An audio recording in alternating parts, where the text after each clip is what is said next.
This is 7 National News, and in our top story, the UAE Vice President and Prime Minister of the UAE and ruler of Dubai, His Highness Sheikh Mohammed bin Rashid Al Maktoum, has stated that the United Arab Emirates' goal is to achieve the #1 rank on all global indices, and that this is an unwavering strategic goal and rank that we are keen to accomplish. His Highness made the statements giving his inside perspective in the business year Dubai 2013 magazine. Sheikh Mohammed pointed out that the UAE enjoys a distinguished geographical location at the center of the world and has chosen to strategically invest in building sustainable infrastructure that would establish our country as the main gate for trade in the region and beyond.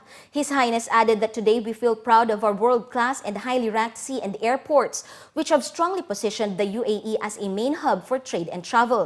Another goal set for the nation by Sheikh Mohammed is for the UAE to be the world leader in family tourism, also explaining that since the early stages of the country's development journey, the leadership has been very keen to pursue the diversification of our national economy, as the UAE provides an inviting environment attractive to investment and supportive of the private sector. His Highness Sheikh Mohammed added that under the leadership and directives of the President of the UAE, His Highness Sheikh Khalifa bin Zayed Al Nahyan, our country recently ranked 19th overall on the Global Competitiveness Index, or GCI, which was a 5-rank improvement compared to 2012, pointing out that since inception of the UAE 4 decades ago, the country has exemplified the true definition of success and rightfully claimed stature as a symbol of growth and prosperity.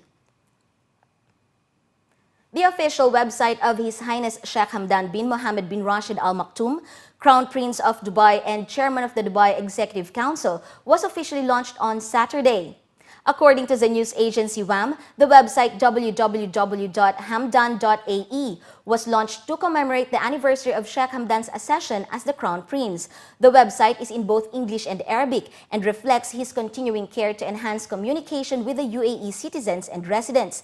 The website details how the Crown Prince of Dubai has steadfastly contributed to strengthening the foundations of the past and ongoing comprehensive advancements in the United Arab Emirates under the wise leadership of UAE President His Highness Sheikh Khalifa bin Zayed Al Nahyan and His Highness Sheikh Mohammed bin Rashid Al Maktoum, Vice President and Prime Minister of the UAE and ruler of Dubai.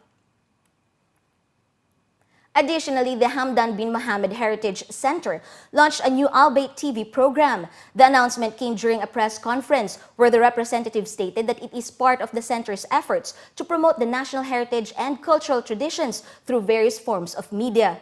The Al-Bayt TV program will be a Twitter contest attracting poetic talents to compete in writing Nabati poetry, which celebrates the Gulf region's history and culture through literary form.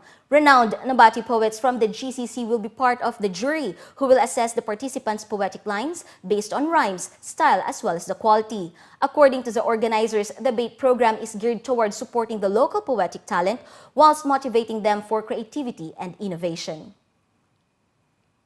An agreement that safeguards the rights of Filipino workers and their employers in the UAE will be signed soon, according to reports in a local daily. Labor officials in both countries are still refining the provisions of the deal on the recruitment and employment of all types of Filipino workers, except for domestic staff, including maids, nannies, gardeners, cooks, or family drivers, with those workers falling under the responsibility of the Ministry of Interior. The procedures are now being looked into by the Philippine Overseas Employment Administration, an agency under the Department of Labor and Employment, which monitors the departure of migrant workers and regulates recruitment agencies through a licensing system. The agency approves contracts with workers seeking employment abroad, monitors malpractices, and prosecutes those violating recruitment standards and rules.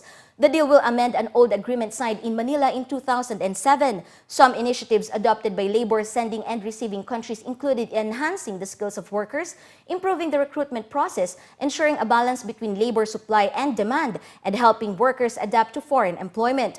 The UAE has also proposed a program on mutual skills recognition and certifications, while the Philippines put forward a uniform pre-departure orientation program for migrants. A senior official at the Environment and Development Authority, or EDA, has confirmed that quad bikers are no longer allowed to ride at the tourist sites in the desert and green camping areas in Ras Al Khaimah, in a move aimed at preserving the environment and protecting natural resources. Dr. Saif Al-Ghais, Executive Director of EDA, was quoted in local reports as saying that the ban shall be enforced stringently on all desert and green camping areas, adding that other sites have been specified for quad biking.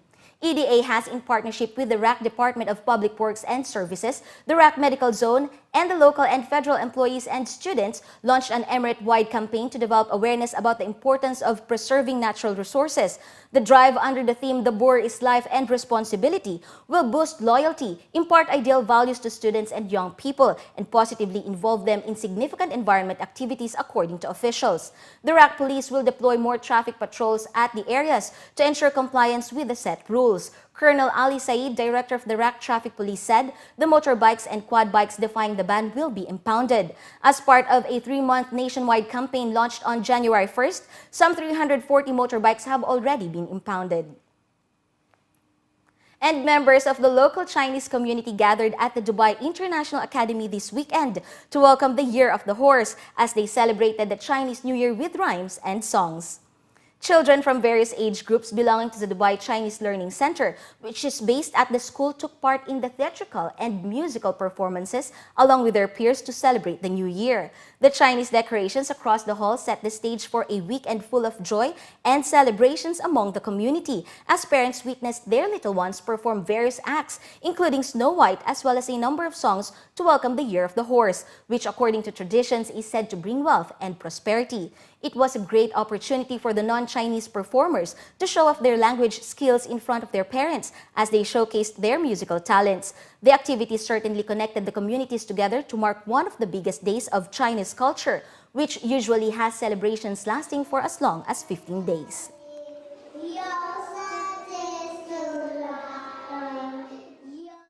And in other news, Abu Dhabi is currently hosting some of the finest performing horses in the world in a lead-up to the premiere of Cavalia, a renowned world-class act that combines equestrian and performing arts. This is one of the highlights of Qasr Al Hosn Festival's second edition. From the 22nd of February, visitors and residents in the country will have the opportunity to experience the unique entertainment that Cavalia offers, a unique concept comprised of the magnificence of horses, acrobats, and performers, as well as cutting-edge technology, multimedia, and special effects. Another important aspect is a stable tour that the public can participate in to meet Cavalia's 50 horses that represent 11 different breeds from France, Spain, Portugal, Canada, the United States, Australia, and the Netherlands. After the stable tour and horse parade, Julian and Junior performed Liberty, which emphasizes the tone of the show, from mutual respect to kindness, patience, and trust. For performers such as Spencer Rose and horse Sydney, as well as Fairland Ferguson and horse Amaretto, they say their bond is a fundamental element in the success of their shows and partnerships. This is my horse, Sydney. He's a 10-year-old horse. He's one of our newest additions, and he does the trick riding act. So trick riding is when our horses run really fast across the stage, and I hang off the side of him, I stand up on him, I jump on and off of him. So there's a lot of trust involved because he needs to trust me that nothing's going to happen, and I need to trust him, to carry me across the stage. So the bond is obviously really, really important. Horses are very playful animals, so we really like to play with that and get to know them. Obviously, you can tell that my bond with him is really strong, and it's very important when we do such a huge collaboration like this to keep that bond, and we really focus on that here at Cavalia. Amaretto and I have been working together now for about 5 years here at Cavalia. I do stunt riding on Amaretto, which is standing on top of 2 horses. So Amaretto is actually under my left foot. But truly, Liberty is the essence here at Cavalia, and it's just about the horses being free and wanting to perform in every aspect of the show. So whether it's stunt riding or Roman riding or Liberty, it's really just showing on stage the love and adoration that we have for our horses. Organizers pulled out all the stops to ensure the comfort of the 4-legged stars, from Cavalia's smallest horse, Troubadour, a 15-year-old miniature stallion who provides the show's comic relief, to the tallest equine star, Merlin, a stunning 6-year-old Percheron. The performance aspect for each horse lasts around 8 minutes, with the rest of the day dedicated to daily activities such as warm-up, grooming, and free time to ensure they remain in healthy condition at all times.